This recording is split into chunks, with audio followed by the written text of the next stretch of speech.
City Manager for the City of Jackson, Jonathan Green. Hi, Jonathan. Hi, Bart. Welcome back.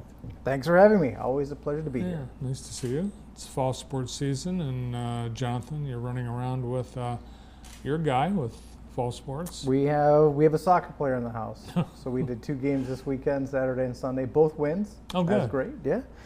Yeah. So that's good stuff. Nice. Good stuff. Well, we have still summer weather, so does that help? You've got so many construction projects going on. To not have rain for this long and to have pleasant temperatures, that's got to be a boon for the workers. It is a tremendous boon for our projects and the workers. And I have heard that we've got a few things going on in town right now. I think the calls complaining about the detours outnumbered the calls complaining about potholes this summer, which I'm going to take as a good sign that we're moving in the right direction. It's rough, you don't like to have to change your way of doing life, but that is just a matter of fact. In the summer in Michigan, we have to cram a lot of summer.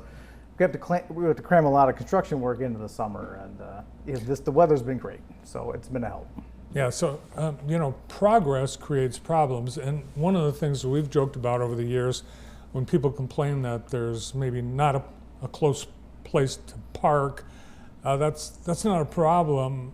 That's not a parking problem. It's a walking problem. But it's a sign that people are out and about. They're shopping. They're patronizing restaurants. They're and same with the construction. Yeah, it's all a part about it. And I think if you can step back and think and detach and think less about how it's affected you personally, and it's obvious that we're making the community better. And if you can kind of pull back from that and realize, okay, this might mean a 5-minute detour, or hey, I'm not going to be able to go down the street I really wanted to go down to get to where I'm going.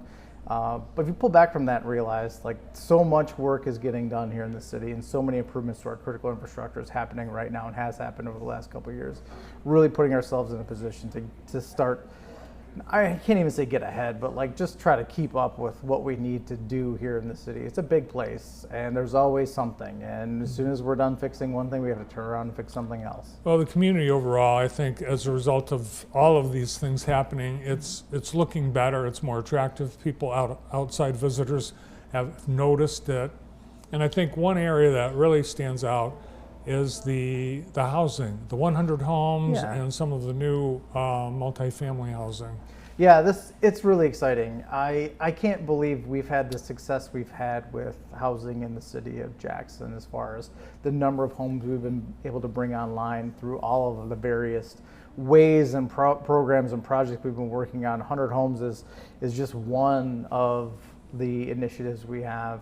We have a whole, focused effort in what we call the health district over by the hospital.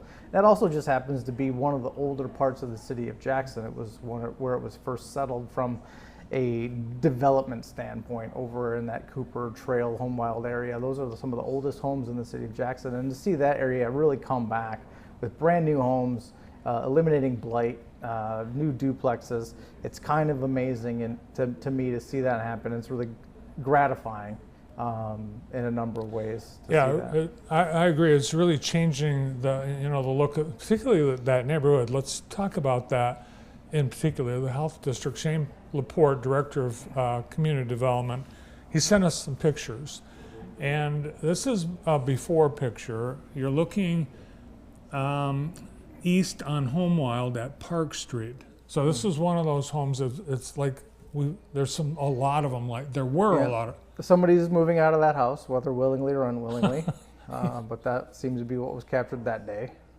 And you look at what's going on there now.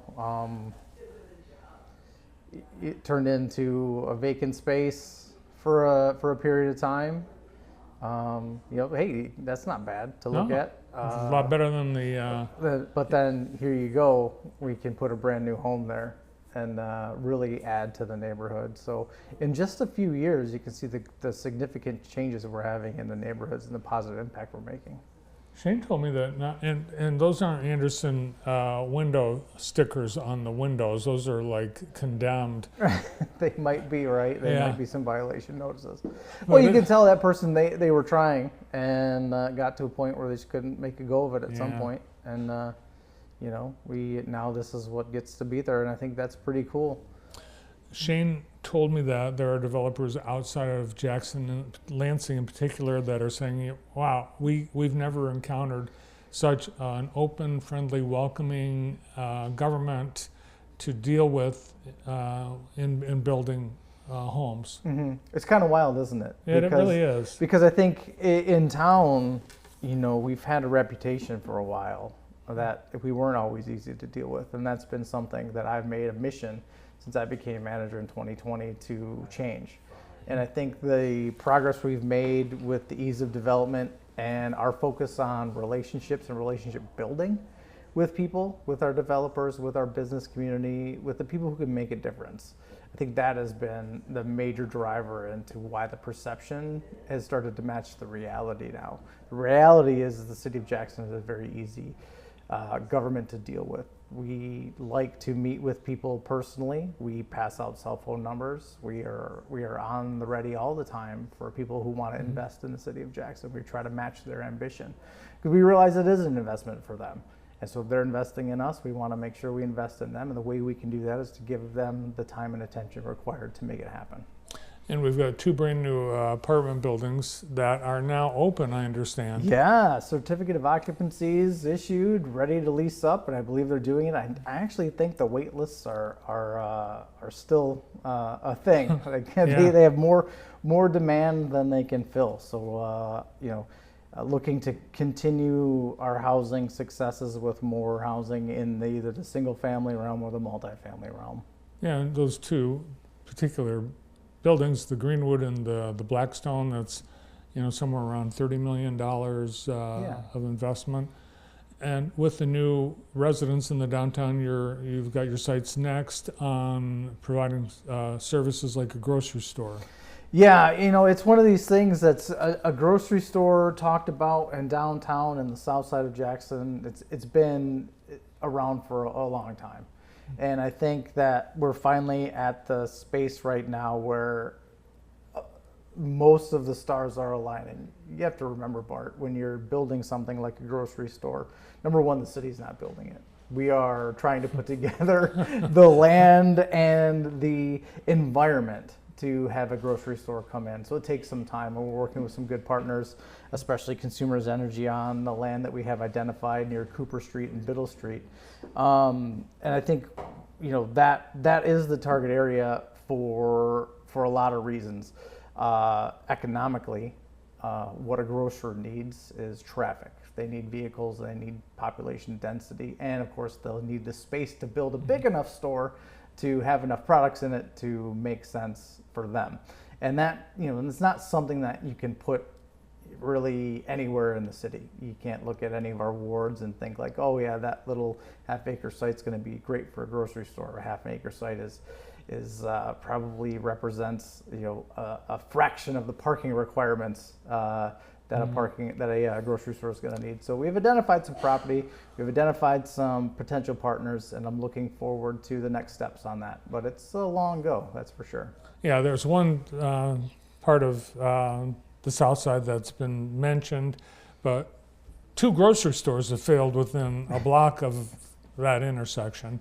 So it wasn't viable then, it's not viable Yeah, now. it's one of those things you really wish you could have something like that pull up, but the fact of the matter is if it doesn't work for that private developer, it doesn't work for that private company, there's nothing that, you know, a city can do to make it happen, and we have to realize that. And what we can do as a city is say like, okay, well, if it's not going to work there, and we still think it's, you know, a project we want that could help serve the area, where could we make it happen? And we think we've got a really good site picked out at Cooper Street and Biddle, so I'm very excited to see that happen. I think some stuff will happen in 2025 yet, but it'll be, I think, full steam ahead in 2026. Yeah, and in that neighborhood, there is a developer looking at a high-rise, potentially near the train station. Yeah, that's exciting. I mean, that just dovetails with all the housing stuff we talked about earlier. But we have the Blackstone and Greenwood coming on. The Hayes Hotel will be coming on for market rate apartments, and this potential development that's going to go to the state for state incentives here in October at Cooper and Glick. Yeah, it'd be another major development and a nice tall building in our downtown, which is, I think, cool to look at. Well, we're a downtown of tall buildings. That's right. Here's a shot of the Blackstone, and it looks like they've taken all the construction paraphernalia away from it, so soon we should be seeing some moving vans. Should be. I bet there are times when we're not watching that they're there, actually. It looks great. I mean, you remember when you got to Jackson, this whole block from Blackstone all the way almost to Jackson was just it was concrete and asphalt filled with weeds. Yes, it was a nasty semi-paved parcel that was terrible looking, and now it's this. And I have to credit the vision of my predecessor who saw we could do something different there. If we just got rid of how bad it looked, it would help set the table for something like this. And of course, like fruit trees, they don't bear fruit right away, but if you keep at it, you get things like this, and I think that's a great harvest for the city of Jackson. Absolutely.